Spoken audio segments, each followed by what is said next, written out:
Actors, go. Ask for me tomorrow, and you shall find me a grave man! I'm Jeffrey Kent. This is my first time at the Orlando Shakespeare Theater. I'm playing Iachimo in Cymbeline, the precocious Mercutio in Romeo and Juliet, and I'm also the fight director for both of the productions. I just did him this summer, and here we are 6 months later, and I don't think the two look anything alike, and I love them both. But what I love about Shakespeare and what I love about Romeo and Juliet in particular is that every time I do it, I learn something new, and whatever I've solved in the last play, that solution doesn't work for this version because every production is different.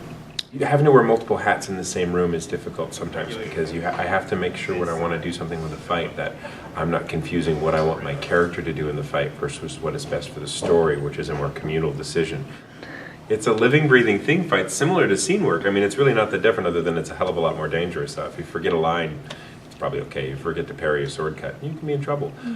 Every performance, when there's violence, we run the fights, called a fight call. We have a fight captain, which is usually not me. I prefer it to be, if I'm in the show, I prefer it to be someone else. I need an eye on my fights as much as I can be the eye on others. And when I first started doing fight calls, I used to think of the fight call as a place to remember the fight. And to a certain extent, that's still true. You get 5 days off in rep sometimes, you need to go, do we still know what we're doing here? But it's a little bit more than that. Because of the complexities of fights and the complexities of the stories we're doing, like from here to here, it's important to kind of drop back into it, not only for safety's sake, but to get into the rhythm of it and to make sure we're telling the story we want versus just doing the moves. The fight call depends a lot on the needs of the show. A big complex thing like the brawl, almost certainly we're going to do twice before every show. Once really slow, make sure we remember it, working together, and then once at performance tempo, which is not as fast as you can move, but it's not slow. In a fight like Mercutio and Tybalt, we might have enough of a groove on it that just a half speed of it's all we need. And a lot of times what we do at the fight call is based off of what happened the night before. I dropped my dagger, what did that happen? Let's fix that. So it's also a lot about making sure actors feel comfortable.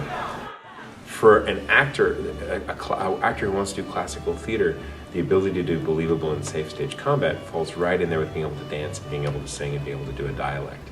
You can certainly succeed without it, but adding it to your resume opens up the possibilities of you for casting. So it's pretty, anybody who really wants to take it seriously has to at some point really commit to it in a class. Shakespeare's so good at it because it's like an action movie, Romeo and Juliet. He puts a fight in the beginning, a fight in the middle, and a fight at the end. Just like every action, he follows the same structure. Goes, I'll get your attention, then I'm gonna do some play, I'm gonna grab your attention again, and then right near the end when you maybe have lulled, I'll do one more fight right here, and then we'll finish the play.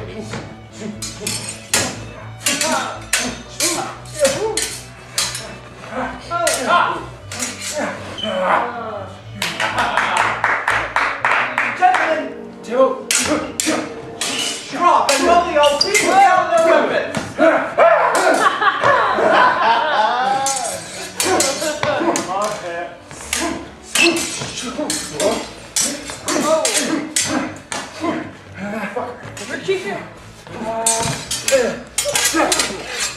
Gentlemen, for shame, forbear this outrage! The prince expressly hath forbid banning in Verona's streets!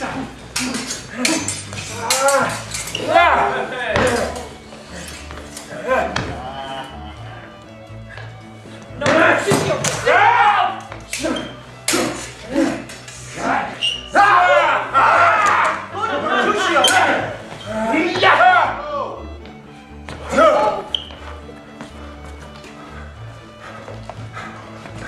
I am hurt. A plague on both your houses. I am spent. What, is he gone and hath nothing? What? Art thou hurt? Scratch. Mary, 'tis enough. Courage, man, the hurt cannot be much. 'Tis not so deep as a well, nor so wide as a church door, but 'tis enough. 'Twill serve.